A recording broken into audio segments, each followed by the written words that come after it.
कि मंजिल उन्हीं को मिलती है जिनके सपनों में जान होती है, कि मंजिल उन्हीं को मिलती है जिनके सपनों में जान होती है, पंख से तो कुछ नहीं होता, हौसलों से ही उड़ान होती है। जी हाँ दोस्तों, नमस्कार, आदाब, सत श्री अकाल, गुड मॉर्निंग। आप सब कैसे हैं? आपके अपने यूट्यूब चैनल स्टडी टूर 2.0 में स्वागत है। आज हम बातचीत करेंगे DSSSB के बारे में, ठीक है, डिटेल में चर्चा करेंगे, ठीक है। जानेंगे DSSSB का फुल फॉर्म क्या होता है, इसके अंतर्गत किस किस पोस्ट पे भर्ती निकल के आया है, कब से जो है अप्लाई करना है, टोटल फी जो है कितना लग रहा है, सिलेक्शन प्रोसेस क्या है, सिलेबस क्या है, समझ रहे हैं, रिलैक्सेशन मिलेगा नहीं मिलेगा, सब कुछ डिटेल में जानेंगे। कैटेगरी वाइज हम जानेंगे सीट कितना है, नॉन टीचिंग पोस्ट पे सीट कितना है, टीचिंग पोस्ट पे सीट कितना है। इसमें दो प्रकार का, नॉन टीचिंग पोस्ट भी है और टीचिंग पोस्ट पे भी भर्ती आया है। और यदि आप अदर स्टेट से हैं तो फॉर्म को भर सकते हैं कि नहीं भर सकते हैं, भरेंगे तो क्या जो है उसका लिमिट है या फिर जो भी रूल रेगुलेशन है क्या है, तो डिटेल में चर्चा करेंगे, ठीक है। तो यदि आप चैनल पे पहली बार विजिट करें तो चैनल को अवश्य लाइक, सब्सक्राइब, शेयर कर दीजिएगा, ठीक है। जब चैनल को आप सब्सक्राइब कीजिएगा तो नोटिफिकेशन में ऑल प्रेस कीजिएगा, क्यों, ताकि कोई भी वीडियो डाला जाए तो सबसे पहले आपके पास पहुँचे, ठीक है। देखिए वीडियो को स्टार्ट करते हैं, समझते हैं, बात करते हैं, ठीक है। देखिए DSSSB various post new vacancy 2023-24, ठीक है। देखिए वेरियस पोस्ट इसलिए लिखा गया है कि जो है बहुत प्रकार के पोस्ट में है, तो सब पोस्ट का नाम ऊपर लिखना पॉसिबल नहीं है, पूरा यहाँ तक हो जाएगा। देखिए इधर लिखा गया, समझ रहे हैं ना, तो इसलिए वेरियस पोस्ट पे, ठीक है। अब देखिए, अब DSSB का फुल फॉर्म क्या होता है, दिल्ली, ठीक है, सुबॉर्डिनेट सर्विस सिलेक्शन बोर्ड। अब यदि आप हिंदी जानना चाहें तो दिल्ली अधीनस्थ सेवा चयन आयोग, ठीक है, या फिर बोर्ड, क्लियर है। तो ये जो है जैसे सब स्टेट का अपना अपना होता है, ठीक है। जैसे बिहार में क्या है कि BPSC, उत्तर प्रदेश में क्या है UPPSC है, झारखंड में क्या है कि JSSC है, वहाँ पे दिल्ली में जब भी आता है इस प्रकार का भर्ती तो D होता है, जो DSSS यानी DSSSB के द्वारा निकाला जाता है, ठीक है। ये क्लियर है, इसका फुल फॉर्म पता चल गया। अब देखिए टोटल जो हम बात करेंगे इसमें सिर्फ जो है नॉन टीचिंग पोस्ट के बारे में, टीचिंग पोस्ट के बारे में हम नहीं बात करेंगे। देखिए तो टोटल नॉन टीचिंग पोस्ट कितना है भाई, तो 2354, ठीक है, यानी 2354 पोस्ट है। अब देखिए हम देखेंगे कैटेगरी वाइज, ठीक है, कि किनका जो है कितना सीट है, ये भी जानेंगे हम कि OBC का कितना सीट है, जनरल का सीट कितना है, ठीक है, EWS का सीट कितना है। तो सबसे पहले आप ये देखिए UR, ठीक है, जनरल यानी कितना सीट है भाई, तो मार्कर चेंज करते हैं, 1074 जनरल का सीट है, ठीक है। अब OBC का इसमें सीट कितना है, तो 677, ठीक है। आगे बात करते हैं, SC 289, ST जो है उन लोग का कितना है, 100 है, और ये जो है 214 है, ठीक है।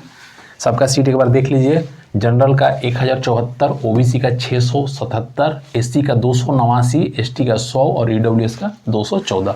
बाकी आप सबको ऐड कीजिएगा तो कितना आएगा, इतना आएगा, ठीक है। कितना आएगा भाई, तो 2354। ये जो है सिर्फ नॉन टीचिंग पोस्ट के बारे में बता रहे हैं, ये नहीं कहिएगा आप कहीं वीडियो देखे या फिर कहीं नोटिफिकेशन, शॉर्ट नोटिफिकेशन इसका आया है, शॉर्ट नोटिफिकेशन देखे कि उसमें तो जो है इतना सीट है, तो टोटल मिला के है, समझ रहे हैं, टीचिंग और नॉन टीचिंग दोनों मिला के हैं। जब इस पर डिटेल नोटिफिकेशन आएगा, सब कुछ बताएगा, तो फिर एक वीडियो इस पर बना दिया जाएगा। अभी आप इसको देखिए, समझिए, इसमें भी बहुत कुछ बताया जा रहा है, ठीक है। अब फी के बारे में, ठीक है, तो फी जो है ऑल कैटेगरी से 100 रुपया लिया जाएगा। यदि आप SC ST और PH हैं तो 0, ठीक है। तो देखिए अब एक चीज़ और समझिए, अदर स्टेट के जो लोग हैं उनके मन में ये चलेगा दिल्ली का क्या हम फॉर्म को भर सकते हैं, नहीं भर सकते हैं, फॉर्म को भरिएगा, कोई दिक्कत नहीं है, लेकिन आपको 100 रुपये देना होगा। क्यों, बाहर से यदि आप SC भी जा रहे हैं, देखिए PH जो है पूरा मतलब ओवरऑल इंडिया के लिए है, कहीं से PH जाएंगे तो उनको कोई देना नहीं, चूँकि विकलांग हर जगह के लिए, मतलब किसी भी राज्य के विकलांग है तो कोई दिक्कत नहीं, ठीक है। बाकी आप अदर स्टेट से जैसे झारखंड से जा रहे हैं, SC भी हैं, तो आपको जनरल में काउंट किया जाएगा, तो आपको 100 रुपये देना होगा, क्लियर है। क्वालिफिकेशन देखिए, कुछ पोस्ट ऐसे हैं जो 12वीं पर, मतलब 12वीं पर आया है 12वीं के लिए, और कुछ पोस्ट ऐसा है जो कि ग्रेजुएट लेवल पे है, ठीक है, ग्रेजुएट लेवल। जब इसका फुल नोटिफिकेशन आता है तो उसके अकॉर्डिंग देख लिया जाएगा, समझ लिया जाएगा, ठीक है। अब एज के बारे में बताते हैं आपको, एज जो है इसका, इसमें जो है एज 18 से 30 रखा गया है। हालांकि अलग अलग पोस्ट के लिए अलग अलग एज भी रहेगा, अलग अलग जो है कि क्वालिफिकेशन भी रहेगा, ठीक है।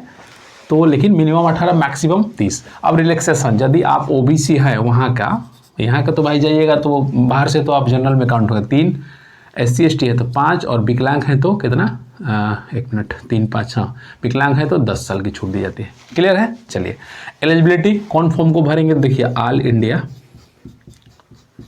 मेल फीमेल फॉर्म को भर सकते हैं, कोई दिक्कत नहीं है, ठीक है।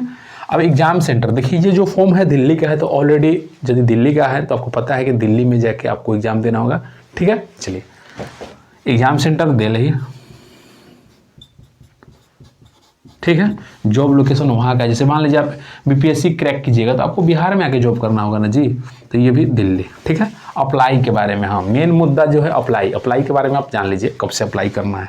तो अप्लाई जो है इसका 9 जनवरी से 7 फरवरी तक जो है आप अप्लाई करेंगे, कब 2024। अब इसका एज काउंट के बारे में जान लीजिए, एज काउंट कब से किया जाएगा, तो जब लास्ट डेट हो रहा है कब, 7 फरवरी 2024 से एज काउंट किया जाएगा। यहाँ तक सब कुछ क्लियर है, दिक्कत तो नहीं होना चाहिए, दिक्कत नहीं होगा। अब देखिए सिलेक्शन प्रोसेस के बारे में बात करते हैं। तो जो सिलेक्शन है इसमें क्या है, पहले आपका जो होगा एग्जाम होगा, ठीक है। उसके बाद आपका क्या होगा, कुछ पोस्ट होंगे जिसमें स्किल होगा, स्किल टेस्ट, कुछ में स्किल टेस्ट होगा, कुछ में स्टेनो होगा, ठीक है। उसके बाद क्या होगा, DV document verification, then medical, ठीक है। उसके बाद जो मेरिट वगैरह होगा, ठीक है। अब देखिए सिलेबस के बारे में बात करते हैं। देखिए सिलेबस में जो है आपका 200 क्वेश्चन, 200 मार्क्स, टाइम भी 2 घंटा और नेगेटिव 1/4 रहेगा। अब 200 जो क्वेश्चन है, 200 मार्क्स है और टाइम 2 घंटा और नेगेटिव 1/4 है, तो आप ये जान लीजिए कि किस किस सब्जेक्ट से कितना कितना प्रश्न रहेगा, यानी किस सब्जेक्ट का कितना वेट रहेगा, ठीक है। देखिए तो पहले आप देखिए मैथ,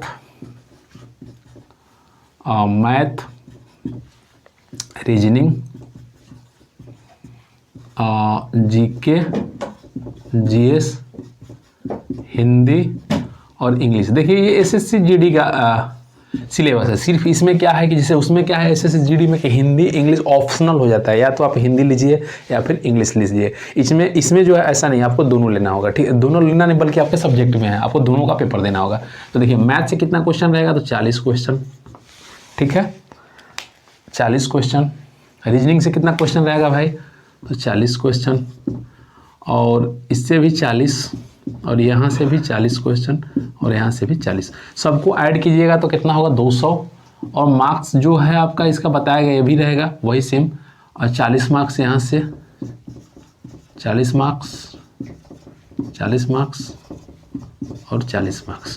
क्लियर है, यानी कि कहने का मतलब है 200 क्वेश्चन और 200 मार्क्स का। अब स्किल टेस्ट के बारे में थोड़ा सा आप जान लीजिए। स्किल टेस्ट जो होगा, जैसे कुछ पोस्ट हैं, इसमें का सब पोस्ट भी दिखाएंगे कौन कौन पोस्ट पे कितना भर्ती है। जैसे मान लीजिए आप किसी एलडीसी का ले लीजिए, या फिर एलडीसी कम टाइपिस्ट का ले लीजिए, तो सब में क्या होगा, टाइपिंग होगा। तो टाइपिंग जब होगा तो देखिए टाइपिंग क्या होगा, 2 प्रकार से होता है, हिंदी और इंग्लिश। तो हिंदी और इंग्लिश ऑप्शनल रहता है, या कर देते हैं आप, या तो हिंदी का दीजिए या फिर इंग्लिश का, ऐसे भी होता है, कहीं कहीं होता है दोनों देना होता है। देखिए हिंदी का यदि आप देते हैं तो कितना देना होगा आपको, 30 वर्ड पर मिनट, और इंग्लिश का 35 वर्ड पर मिनट, ठीक है। क्लियर है यहाँ तक। अब देखिए आपको हम पोस्ट के बारे में बताते हैं, किस किस पोस्ट पे भर्ती है, कितना कितना है। देखिए जूनियर नहीं, ग्रेड 4 जूनियर असिस्टेंट, ठीक है। इस सबसे ज़्यादा नॉन टीचिंग पोस्ट जो है, नॉन टीचिंग जो भी पोस्ट आया है, सबसे ज़्यादा इसी पोस्ट पे भर्ती है। कितना है, 1672, ग्रेड 4 जूनियर असिस्टेंट, ठीक है। इसमें मेरे ख्याल से जो है इंटर या फिर ग्रेजुएशन मांगना चाहिए क्वालिफिकेशन। एलडीसी कम टाइपिस्ट, इसमें कितना सीट है, तो 256। जो नॉर्मल एलडीसी होता है उसमें कितना है, 28। स्टेनोग्राफर सर्विस डिपार्टमेंट 143 पोस्ट है। Assistant grade 1 104। Junior assistant SCERT का कितना पोस्ट है, 40। जूनियर असिस्टेंट टूरिज्म डिपार्टमेंट का कितना पोस्ट है, 30। जूनियर असिस्टेंट पॉल्यूशन, ठीक है, पॉल्यूशन मतलब प्रदूषण होता है, ठीक है। कंट्रोल कमिटी, इसमें कितना पोस्ट है, 28। जूनियर स्टेनो, इसमें कितना पोस्ट है, 20। स्टेनोग्राफर एससीईआरटी इसमें कितना पोस्ट है, 14। जूनियर असिस्टेंट मैथ्स, इसमें 10 पोस्ट।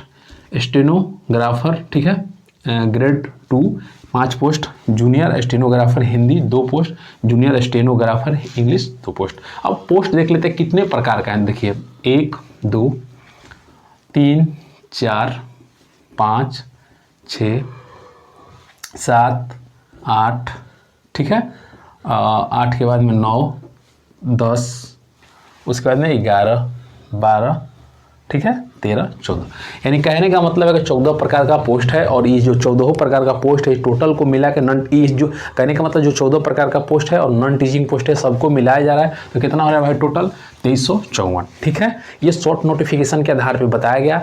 इसका जो फुल नोटिफिकेशन उम्मीद है कि 9 तारीख से पहले आ जाना चाहिए, अप्लाई होने से पहले आ जाना चाहिए। जब इसका फुल नोटिफिकेशन आता है तो डिटेल में बताया जाएगा कि जो है मतलब किस पोस्ट पे कितना क्या रहने वाला है, एज वगैरह जो भी है, सिलेक्शन प्रोसेस सब कुछ डिटेल में बताया जाएगा।